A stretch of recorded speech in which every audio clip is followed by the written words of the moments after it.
நீங்கள் பார்த்துக் கொண்டிருப்பது உங்கள் விஜய்.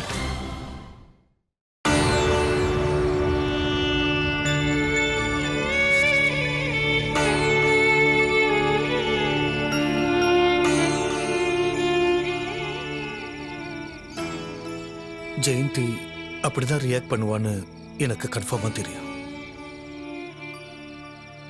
அவ அப்படியெல்லாம் தான் பேசுவா. அவளால அது மட்டும்தானே செய்ய முடியும். இல்ல பாரதி, உன் பேரை சொன்ன உடனே ஜெயந்தி அந்த அளவுக்கு வயலண்டானா? அவ இருக்கிறது காலேஜுங்கிறதையும் மறந்து ரொம்ப ஆத்திரப்பட்டா. அப்போ கன்ஃபார்ம்டா உன்கிட்ட ஏதோ தப்பு இருக்கு. இல்ல அருணாச்சலம், நான் தப்பு பண்ணல. இதை யார்கிட்ட வேணாலும் என்னால ப்ரூவ் பண்ண முடியும். அப்ப என்னதான் ஆச்சு? தெரியல. வேற யாரோ தான் எங்க 2 பேருக்கு நடுவுல கேம் விளையாடி இருக்காங்க. ஒரு நல்ல உறவை பிரிச்சு வச்சு சந்தோஷப்பட்டிருக்காங்க. யார் அது? தெரியலையே. என் கண்ணுக்கு தெரியாத அந்த எதிரி யாருன்னு தெரியலையே. என்னால கண்டுபிடிக்க முடியல. ஒன்னு உறுதி பாரதி, ஜெயந்தி மனசுல உன்னால ஆழமா ஒரு காயம் ஏற்பட்டிருக்கு. அது மறுக்க முடியாத சத்தியம். இது உண்மை.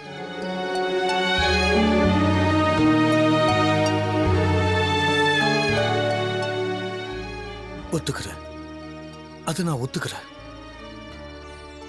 அந்த காயம் ஆறவே ஆறாது. எத்தனை வருஷம் போனாலும் அவளுக்கு என் மேல இருக்கிற ஆத்திரம் அடங்காது. ஜெயந்தியோட வாழ்க்கைக்கு நடுவுல நான் எப்பவும் குறுக்கிட மாட்டேன். என்னால அவளோட அமைதியான வாழ்க்கை நாசமாகாது. ஆனா எனக்கு அவகிட்ட இருந்து ஒண்ணு மட்டும் தெரியணும். அது என் குழந்தை.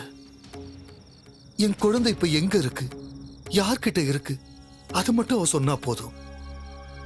உன் பேரை சொன்னாலே ஜெயந்தி ரொம்ப வயலண்டாரா? அப்படிப்பட்ட ஜெயந்தி கிட்ட போய் முதல் குழந்தைய பத்தி பேசினா அவ சொல்லவே மாட்டா. வயலண்டா தான் ஆவா. இல்ல, நான் விட மாட்டேன். என் குழந்தையை கண்டுபிடிக்காம நான் இங்கிருந்து திரும்பி போக மாட்டேன். பல வருஷங்களுக்கு அப்புறமா நான் தமிழ்நாட்டுக்கு வந்து இத்தனை விழாக்கள்ல கலந்துக்க ஆரம்பிச்சிருக்கேன்னா இல்ல என் குழந்தையை தேடி கண்டுபிடிக்கதான். எனக்கு என் பொண்ணு வேணும். அவ கூட ஒரு நாளாச்சு நான் வாழணும். அந்த நாள் கூடிய சீக்கிரமே வரும்னு எனக்கு நம்பிக்கை இருக்கு. I am sure.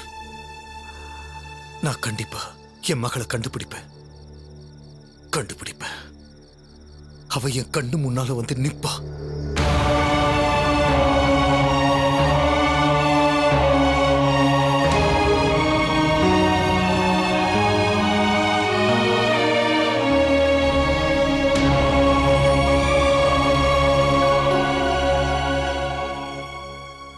இல்லப்பா, என் பிரச்சனை எல்லாம் முடியற மாதிரியே தெரியல. என்னால காலேஜுக்கு போய் கிளாஸே எடுக்க முடியல. பசங்க எல்லாம் என்ன நான் பண்ண தப்பெல்லாம் சுட்டி காமிக்கிற மாதிரி இருக்கு. இப்படி போச்சுன்னா பிஆர்எஸ் வாங்கிக்கிட்டு நான் வீட்டுல உட்கார வேண்டியதுதான்.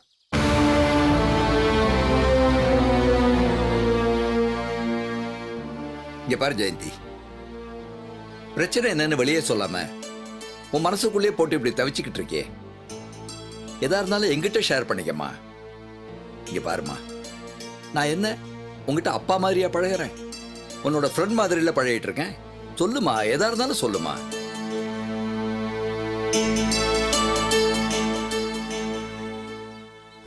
இல்லப்பா, என் வேதனை எல்லாம் எனக்குள்ளேயே இருக்கட்டும். எதுக்கு உங்ககிட்ட எல்லாம் சொல்லி கஷ்டப்படுத்திக்கிட்டு?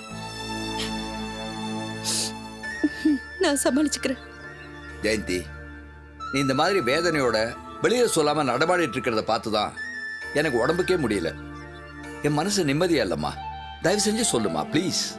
எதா இருந்தாலும் எங்கிட்ட ஷேர் பண்ணிக்க.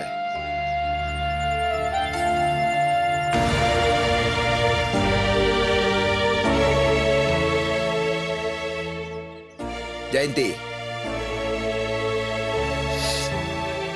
இந்த பாரு, என்கிட்ட உண்மையை சொல்லு. உன் பிரச்சனைக்கெல்லாம் காரணம் அவன் தானே? அவன் வந்து உன்னை பார்த்தானா? மணிபாரதியை பத்தி தான் கேட்கிறேன்.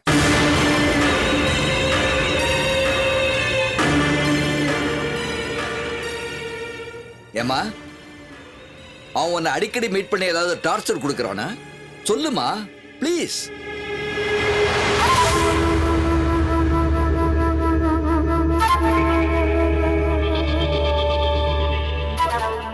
இந்த பாரு ஜெயந்தி, எதா இருந்தாலும் என்கிட்ட பிராங்கா சொல்லுமா, நான் பாத்துக்கிறேன், நீ கவலைப்படாத.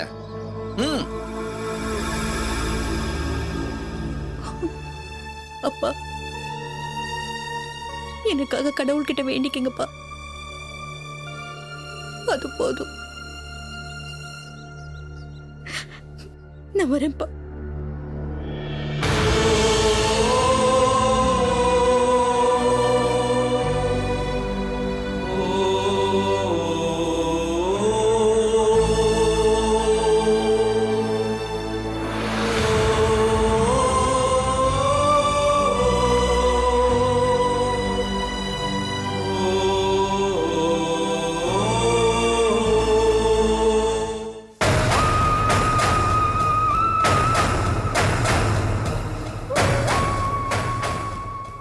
சார், இன்னைக்கு தன்னோட ஃப்ரெண்டை தூது அனுப்பிச்சிருக்கான் அந்த மணிபாரதி.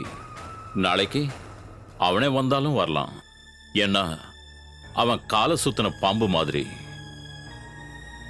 காலேஜ் பக்கமே போகாம வீட்டில் உட்காந்து வேதனைப்பட்டுக்கிட்டு என் பொண்ணு சதா நிம்மதி இல்லாம உட்காந்துட்டு இருக்கா. அதை பார்த்து நான் மரண வேதனைப்பட்டுக்கிட்டு இருக்கேன்ப்பா. சார், ஏன் இப்படி கவலைப்படுறீங்க? அதான் நாங்களாம் இருக்கோம்ல. நீங்களாம் இருந்து என்ன பிரயோஜனம்? மணிபாரதி நினைச்சான்னா ஒரு நிமிஷம், ஒரே நிமிஷத்தை என் பொண்ணோட வாழ்க்கையை பழாக்கிடலாம். அதுக்கப்புறம் புருஷன் குழந்தைகள்லாம் அவளை வெறுத்து ஒதுக்கிடுவாங்க. பாவம், யாரும் இல்லாத அனாதையா என் வீட்டில் கடைசியில் வந்து தங்கி இருக்க போறா. அதை நான் பார்த்துக்கிட்டு சும்மா இருக்க முடியுமாப்பா?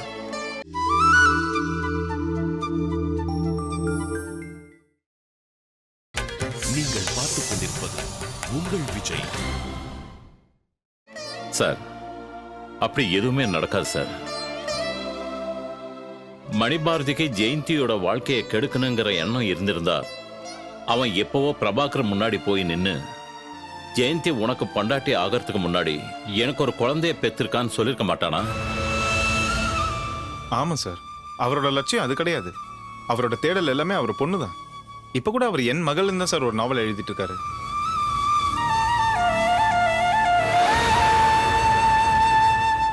மகேஷ் சொல்றதும் சரிதான். நானும் ஒரு பத்திரிக்கையில படிச்சேன். அவன் எழுதுற அந்த என் மகள் என்கிற நாவலை தன்னுடைய பொண்ணுக்காக அர்ப்பணிக்கிறாராம். பெண்ணுன்னு ஒருமையில சொல்றதை விட பெண்கள்னே அவன் சொல்லியிருக்கலாம். ஏன்னா அவனால கைவிடப்பட்ட பெண்களுக்கு எவ்வளவோ குழந்தைகள் பிறந்திருக்குமே.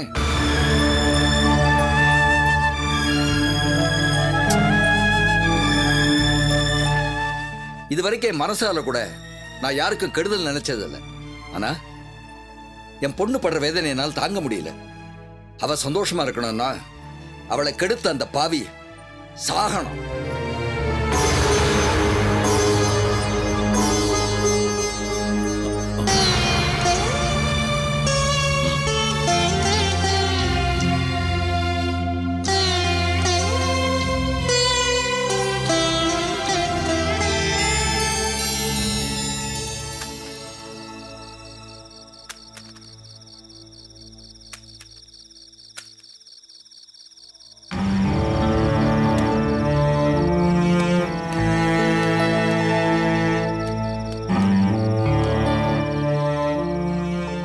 அப்பா 1 2 3 4 5 6 7 8 அம்மாடியோ, எத்தனை பேப்பரு! ஏன் பாரதி, என்ன ஆச்சு இவ்வளவு பேப்பரை கசக்கி போட்டிருக்க? இந்த பேப்பர்லாம் வச்சு ஒரு நாவலை எழுதலாம் போல இருக்கே.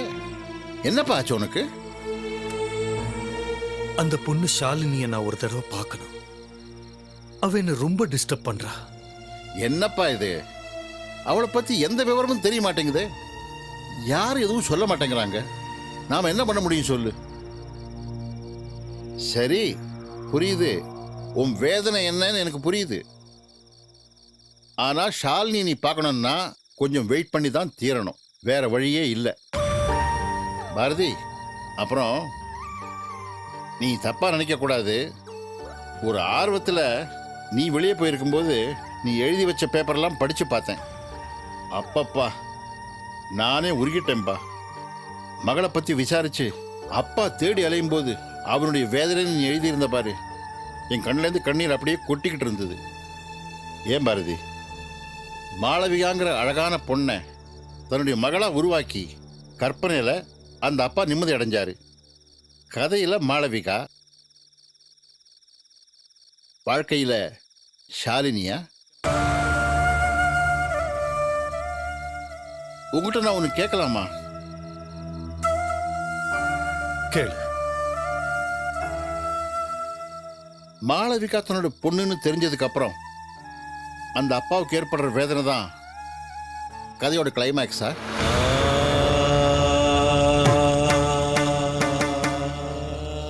நோ, இல்ல, அப்படி ஒரு கிளைமேக்ஸ் வரக்கூடாது. அப்படி ஒரு கிளைமேக்ஸ்க்கு நான் ஆசைப்படல. அப்படி வந்தா நான் சென்னைக்கு வந்தது, நாவல் எழுதினது எல்லாமே வேஸ்ட். ஷாலினி உருவத்திலேயோ இல்ல வேற ஏதோ ஒரு பொண்ணோ எனக்கு மகளா கிடைக்கணும், அப்படி ஒரு எண்ணம் தான் என் மனசுல இருக்கு.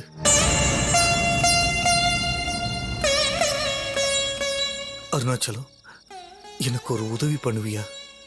என்ன பாரதி அப்படி கேட்ட? உனக்கு என்ன வேணும்னு என்கிட்ட சொல்லு. அந்த ராகவன் வீட்டுக்கு போ. ஷாலினிய பத்தி விசாரிச்சு தெரிஞ்சுக்கணும். நான் ஷாலினிய பார்க்கணும். டேய், நீ எனக்கு நண்பன்டா, நண்பன். நீ எது கேட்டாலும் நான் செய்வேன்டா. இதை செய்ய மாட்டேனா? நான் போறேன், உனக்காக அந்த வீட்டுக்கு போறேன். இந்த பாரதி சொல்றான், இந்த அருணாச்சலம் செய்யறான். ரொம்ப ரொம்ப தேங்க்ஸ்டா. ஏய், அடிவாம என்கிட்ட எதுக்கு இப்ப நன்றி சொல்ற? நான் உன்னை விட சின்ன பையன்டா. உங்ககிட்ட ஏற்கனவே சொல்லியிருக்கேன்ல, உனக்கு கொடுக்கறதுக்கு தான் என் உயிர். அது ஏன்டா உனக்கு புரிய மாட்டேங்குது? எடுத்துக்கடா, எடுத்துக்க. போதும் தளபதி, போதும். மூடு மாறிடுச்சா? இந்த சிரிப்பு தாண்டா எனக்கு வேணும். எப்பவும் எழுதுறதெல்லாம் போதும். வா சாப்பிடலாம்.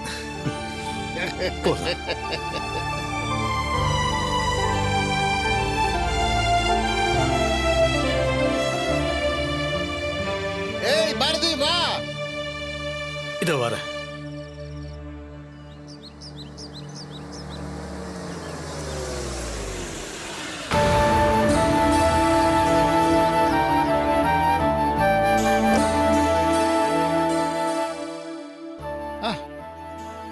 Hello, young man.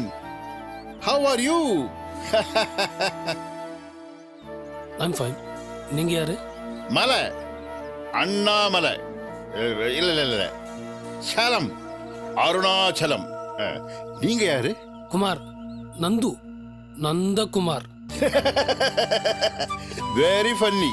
நீங்க என்ன பண்ணிட்டு இருக்கீங்க? உங்க கூட பேசிட்டு இருக்கேன்.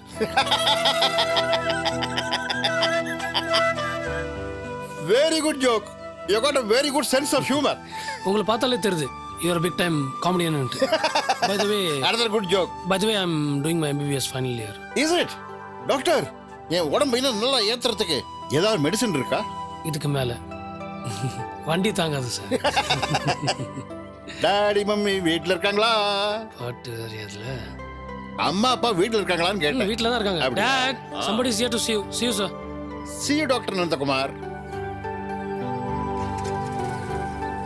வணக்கம். வணக்கம். வாங்க, உள்ள போய் பேசலாம். கமலா, அதான் பேசிட்டு இருக்கோம் இல்லையா?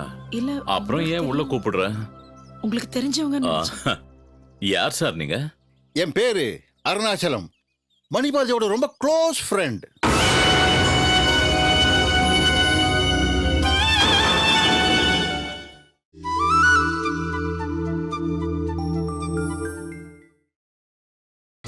நீங்கள் பார்த்துக் கொண்டிருப்பது உங்கள் விஜய். யார் சார் நீங்க? என் பேரு அருணாச்சலம் மணிபாரதியோட ரொம்ப க்ளோஸ் ஃப்ரெண்ட்.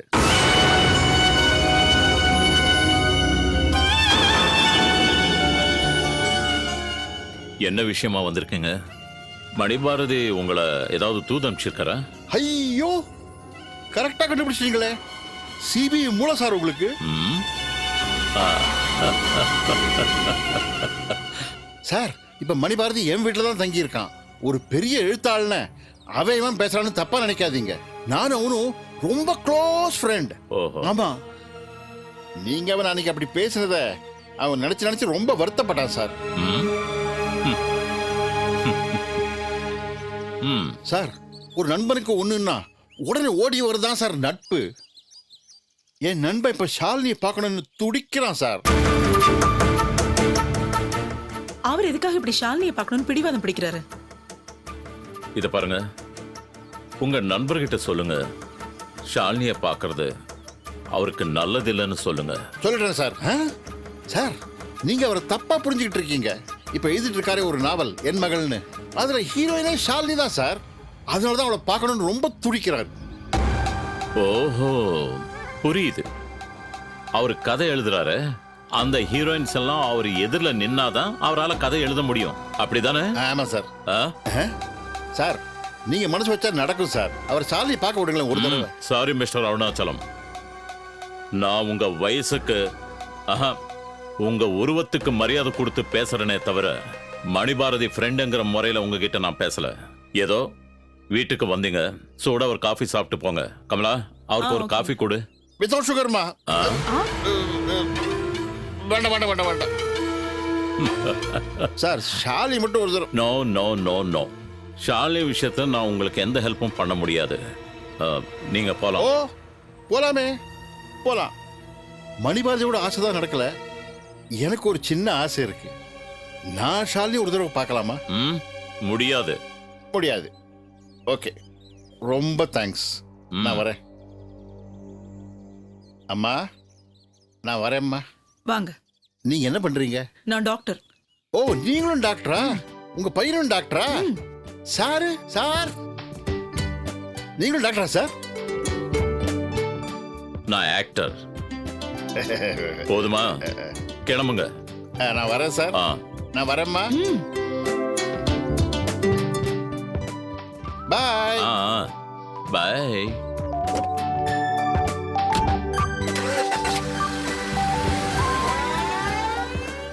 என்னங்க, யார் இது கோமாளி மாதிரி? மணிபாரதிக்கு ஃப்ரெண்டா? எப்படி இருக்கார் பாரு.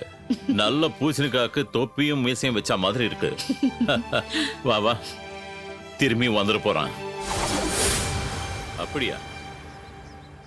சரி சரி, ஓகே, நான் பாத்துக்கிறேன். ஓகே. Sorry Mahesh, sorry.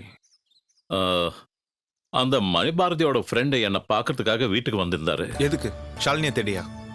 ம், ஆமா, ஷாலினியை தேடி தான் வந்திருந்தாரு. என்னோட ரியாக்ஷன் கொஞ்சம் மோசமா இருந்ததுனால அதிகமா பேசாம போயிட்டாரு. என்ன சார் இது? இந்த மணிபாரதி பிரச்சனை காலை சுத்தின பாம்பு மாதிரி இருக்கு. இப்ப எப்படிதான் இந்த பிரச்சனையை சால்வ் பண்றது? ஷாலினியா அவர் கண்ணில் காட்டாத வரைக்கும் மணிபாரதிக்கு சந்தேகம் அதிகமாக தான் இருக்கும். ஷாலினியை பார்க்கணுங்கிற ஆர்வத்தில் அவர் என்ன வேணாலும் செய்வார். எத்தனை தடவை வேணாலும் என் வீட்டு கதவை தட்டுவார். அப்படின்னா மணிபாரதி ஷாலினி தான் தான் பொண்ணுங்கிறத அடையாளம் கண்டுபிடிச்சிட்டாருன்னு நினைக்கிறீங்களா? ம், நான் அப்படிதான் நினைக்கிறேன்.